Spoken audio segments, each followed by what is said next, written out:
যাদের বড় স্বপ্ন আমার তাদের সাথে থাকতে একটু ভালোই লাগে। নিজের মন থেকে বলছে উই লাভ হার্লেম, একটা স্লোগান হয়ে গেছে we love Harlem.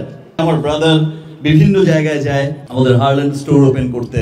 Shakib Al হাসানের প্রোগ্রামে তারার মেলা, সেখানে হাজির বিশ্বসেরা অলরাউন্ডারের ভক্ত চিত্রনায়িকা পরিমণিও। এর আগে সাকিবের খেলা দেখতে একাধিকবার গ্যালারিতে হাজির হয়েছিলেন পরি।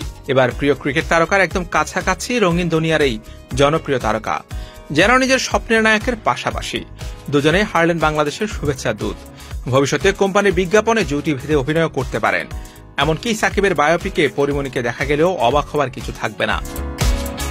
দুই সুপারস্টার এক মঞ্চে, একজন বাংলাদেশ ক্রিকেটের আরেকজন বাংলা সিনেমার। সাকিব আল হাসান এবং শাকিব খান যদি একই মঞ্চে উপস্থিত হন তাহলে তো সেখানে ভিড় হবেই। সাকিবের প্রোগ্রামে রীতিমতো গণমাধ্যম কর্মীদের সমাবেশে পরিণত হয়। বাণিজ্যিক সম্পর্কের সুবাদে দুই মেগা স্টারের ব্যক্তিগত সম্পর্কেরও উন্নতি ঘটেছে। অনুষ্ঠানে এমপি সাহেব ও খান সাহেবকে বেশ হাসি খুশি দেখা যায়। দুজনেই মেতে ওঠেন আড্ডায়। বাংলাদেশ ক্রিকেট ও সিনেমা অঙ্গনের আলোচিত দুই নাম সাকিব আল হাসান ও শাকিব খান। ক্রিকেট বিশ্বে বাংলাদেশের অ্যাম্বাসাডর বলা হয় সাকিবকে, আর শাকিব খানকে বলা হয় দেশের সিনেমার সুপারস্টার। ক্রিকেট তারকা আল হাসান রাজনীতিতে নাম লিখিয়ে নির্বাচিত হয়েছেন সংসদ সদস্য। এর বাইরে বিভিন্ন ব্যবসা বাণিজ্যের সঙ্গেও জড়িত তিনি। অন্যদিকে শাকিব খানও সম্প্রতি ব্যবসায় নাম লিখিয়েছেন। রিমার্ক হার্লেন নামের একটি প্রতিষ্ঠানের পরিচালক হিসেবে যুক্ত হয়েছেন। এই প্রতিষ্ঠানটিতে শুভেচ্ছা দূত হয়ে যোগ দিলেন সাকিব। সাকিবের কোম্পানির সুনাম করে সাকিব বলেন, একটা জিনিসই বলতে চাই যে হারলেনের স্বপ্নটা অনেক বড়, আর যাদের বড় স্বপ্ন আমার তাদের সাথে থাকতে একটু ভালোই লাগে। সো আশা করব যেন হারলেন দেশের গণ্ডি পেরিয়ে বিদেশেও সঠিক একইভাবে সমাদৃত হয়। দেশে অলরেডি খুব ভালো রেসপন্স পাচ্ছে। আমি আশা করব দিন দিন এটা আরও বাড়বে এবং দেশের গণ্ডি পেরিয়ে বিদেশেও সমাদৃত হবে।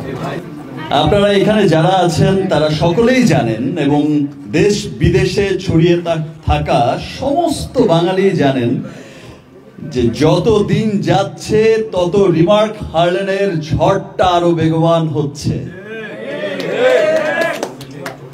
রিমার্ক হার্লেনের ঝড় গোটা পৃথিবীতে বয়ে যাচ্ছে, শুধু বাংলাদেশেই নয়। আমি প্রথম দিনই বলেছিলাম একটা গর্বের নাম হবে রিমার্ক হার্লেন, একটা ভালোবাসার নাম হবে রিমার্ক হার্লেন, একটা ভরসার নাম হবে রিমার্ক হার্লেন, এবং সেটা আমরা সত্যি সত্যিই দেখছি। আমি সেদিন বলেছিলাম যে বাংলাদেশের অর্থনীতিতে রিমার্ক হার্লেন একটা বড় ভূমিকা রাখবে, সেটা হচ্ছে। আমি বলেছিলাম যে কর্মসংস্থানের ক্ষেত্রে লক্ষাধিক মানুষের কর্মসংস্থানের ব্যবস্থা ইনশাল্লাহ আমরা করব, সেটা লক্ষ লক্ষ লক্ষ ছাড়িয়ে যাবে ইনশাল্লাহ উইদিন শর্ট টাইম। আমি নিজে যেমন খুব গর্বিত, এখন সোশ্যাল মিডিয়াতে যখন প্রায় দেখি, সবসময় যখন দেখি যে আমার ব্রাদার বিভিন্ন জায়গায় যায় আমাদের হার্লেন স্টোর ওপেন করতে, আমার বিভিন্ন প্রোগ্রামগুলোতে অ্যাটেন্ড করে, তখন শুধু একটা শব্দ খুব ভালো লাগে।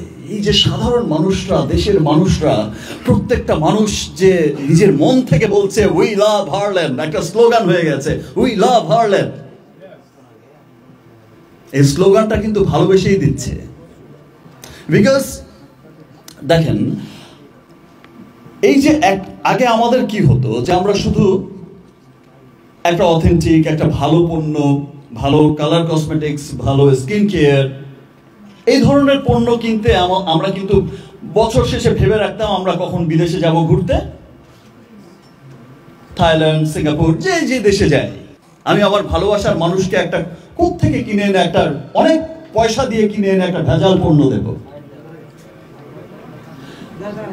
সেই ব্যাপারটা কিন্তু, এই যে একটা শঙ্কা ছিল সবার মধ্যে, আজ হার্লেন স্টোর যখন ওপেন হয়েছে, আজ হার্লেন স্টোর যেমন সমস্ত বাংলাদেশের আনাচে কানাচে ছড়িয়ে যাচ্ছে, সমস্ত মানুষ কিন্তু একটা ভরসা নিয়ে যাচ্ছে যে আমি একটা স্টোরে যাচ্ছি, আমি সেখানে গিয়ে আমি আমার জন্য, আমি আমার পরিবারের জন্য সমস্ত অথেন্টিক প্রোডাক্ট